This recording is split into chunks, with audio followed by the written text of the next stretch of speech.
سوال یہ پوچھا گیا ہے کہ اگر کسی شخص کا کوئی رکن غفلت کی وجہ سے، لاپرواہی کی وجہ سے یا سونے کی وجہ سے چھوٹ جائے تو وہ کیا کرے؟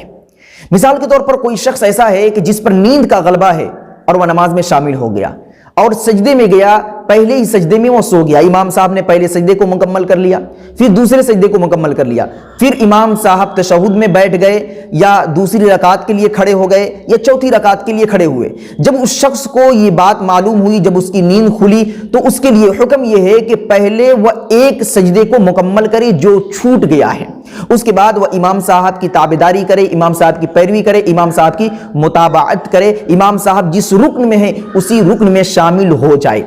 لیکن کوئی شخص ایسا ہے جو ایک سجدے کو غفلت کی وجہ سے چھوڑ دیتا ہے، پھر امام صاحب کے سلام پھیرنے کے بعد اس چھوٹے ہوئے ایک رکن کو ادا کر لیتا ہے تو بھی اس کی نماز صحیح اور درست ہو جائے گی۔ لیکن